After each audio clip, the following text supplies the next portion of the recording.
Bethlehem. Christina Leavenworth, TV 13 News. George? Thanks, Marie. It was a tense morning at Northern Lehigh. Over a dozen police cars surrounded the high school as it was locked down and searched for guns. Thanks, Marie. Around 5 a.m., a huge, devastating fire brought the Country Junction down to the ground.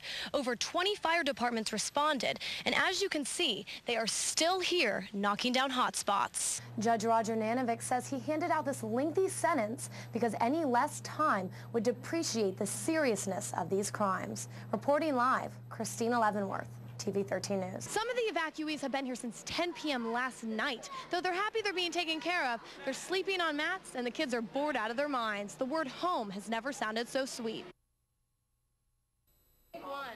I don't usually drink vodka cranberries at 9 in the morning. Here's to no one getting sick. But anything for the job. Today, area officers learn how to conduct DUI sobriety checkpoints. They can only learn so much from a book, but myself and other locals volunteer to drink so these cops can gain hands-on experience. You can do a lot of theory, but theory doesn't give you the same insight that you would get as to practical application. Today they tested volunteer drinkers' blood alcohol levels after each drink. They also made us walk and turn, stand on one foot, and follow the tip of a pen with our eyes. After a few drinks, your eyes will involuntarily twitch like this. For officers, it's a big clue someone has been drinking. Looking at it on video or in a book is nothing like in person. For instance, in a real person, it's interesting to see how when you're doing the horizontal gaze, the eyes will bounce back and forth, and to see how they handle walking in a straight line and pivoting and standing on one leg actually under the influence. And it's a great experience. Many officers can easily tell when someone is obviously intoxicated, but it's much harder with those that are just over the limit. It's a lot different when you're doing practical exercise versus doing it in a book. You want to make sure that you're covering everything you should be covering, demonstrating it correctly so that the subject knows what to do, so there's no questions. The cops weren't the only ones that learned something today. Most of the volunteer drinkers found out how intoxicated they really were just after a few drinks. Even though you might say you're not drunk, they can tell. And when they're serious, they're serious. So one thing I should say is don't drink and drive. In case you were wondering, they didn't release us into the wild once we were intoxicated. All the volunteers had to wait until they were sober before their designated driver could bring them home. Hopes are the police here may one day recognize and remove a drunk driver from the road and prevent an accident or even save a life. In Lehighton, Christina Leavenworth, TV 13 News. Gregory remains scarred from third-degree burns. Vula has a disease that affects every part of her body.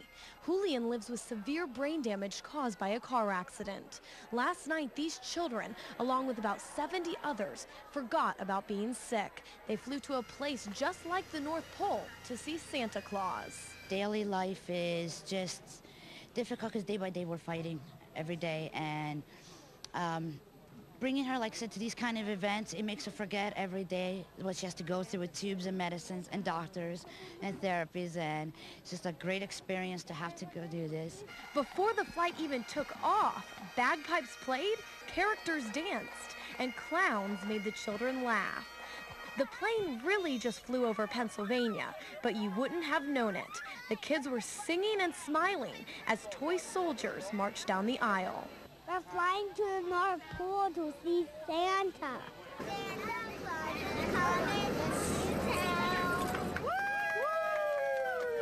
This flight is anything but normal. Santa's elves are serving milk and cookies while the plane travels at warp speed. We're going to be traveling at just about warp 7, and that's going to get us up to the North Pole in just about 30 minutes. I mean, you have to see the little ones that truly went to North Pole, period. I mean, there's no ifs and buts. I mean, that was in their minds. The Dream Come True organization puts this flight together. To our knowledge, it is the only one of its kind in the world. A lot of them have a lot of illnesses, and some may not be with us next year. I know a few that probably won't, which is sad. And they have so many therapies and their medicines and not feeling well and just so much going on in their lives. It's really not their fault that it's just really neat to just get away and have this fantasy happen for them. Once the plane landed, the air was cold, but it didn't matter. It was time to see Santa. I hope to bring them a lot of hope. That's the key, hope.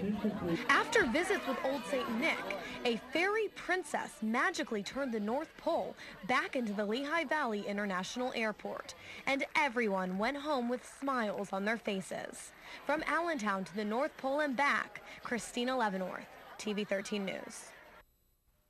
I love you. I love you. Captain Mark Rush's grandmother wishes she could tell her grandson she loved him just one more time. The family found out Mark died Monday afternoon. The knock came that almost every parent fears. They came to our door. When I saw two men in uniforms at the door, I knew. His parents saw him just a couple weeks ago. This was his second tour in Iraq. They knew he was in danger, but you can never prepare for the pain. It's the emptiness.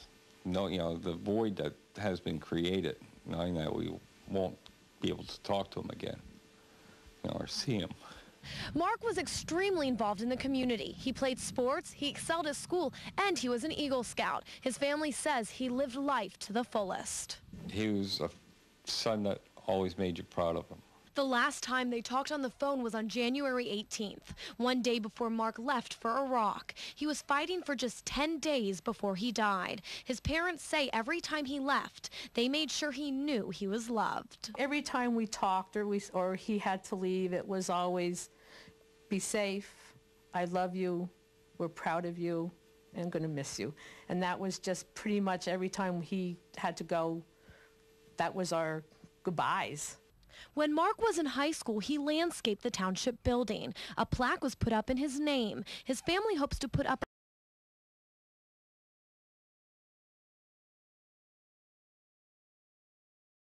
instead of receiving flowers. They say that's what Mark would have wanted. In Low Hill Township, Christina Leavenworth, TV 13 News.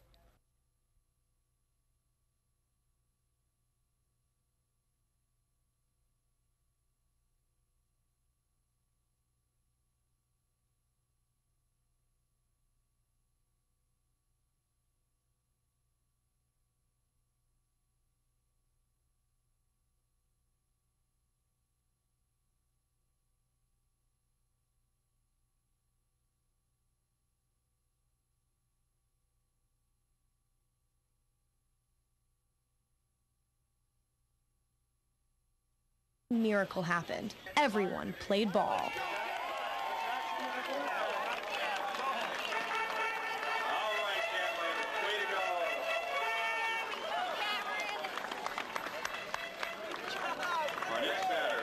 I like playing baseball.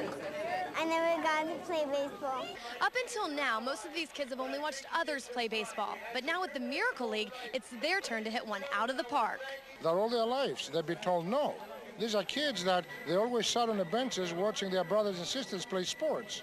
And now we reverse the process. Now what happens? Their brothers and sisters, the healthy kids, they're sitting on the benches, and our kids, the special kids, they're on the field playing ball. The storm couldn't even stop them. Rain or shine, miracles kept scoring.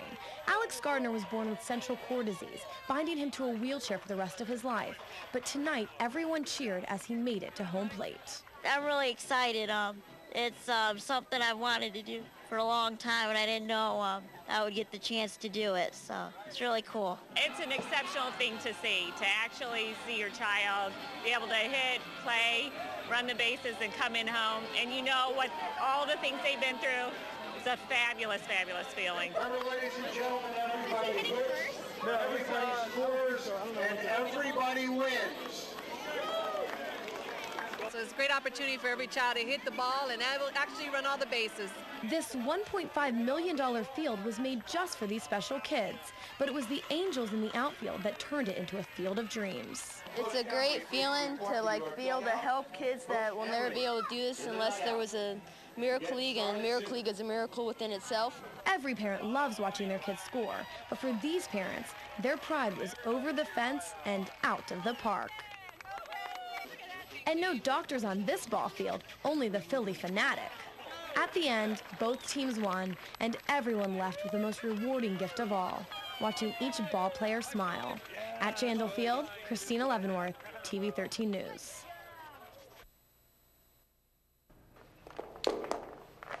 The shackles remain where prisoners were once chained. Cold cells in the dungeon, now empty. The jail is closed, but shadows continue to emerge from nowhere, and doors mysteriously slam. Visitors of the old jail museum say they keep seeing, feeling, and hearing lingering spirits. This jail has had a lot of tragedy. There have been hangings, people have committed suicide, people have killed themselves here. There have been several shotgun murders. Spirits were like to stay where they met their deaths, and they refused to leave. So if you believe in spirits, they're here. People have been shoved out of the library and pushed up against the rail. Voices have threatened them to get out. These are just some of the things that happen at the jail. Here they pull hair and they kick ankles. There's a door down here that will not stay closed. Obviously, whatever is in there wants that door open, and as we close it, they open it. A young girl, teenager, will find a hand on her shoulder, or being nudged going out of the dungeon here. She'll turn around to her dad to say, "Quit pushing me," and his dad's not there. The jail was opened in 1871. It closed in 1995. Over the past 12 years, hundreds of people have felt something strange. Whatever is here does not like people around, and several people have walked through different areas, and as they have felt a cold chill come over them, and as they stop, they hear a voice say, "Get out of here," or "What are you doing here?" Most people come up and tell us about it and then say, "We didn't answer, we just ran." And no area inside is safe. All the areas are suspect. Even out in the, we've had people walking up to the building, and they said they felt strange as they approached the building. People who are often touched by a spirit are the ones who least expect it. Beware. Happy Halloween. Christina Leavenworth, TV 13 News.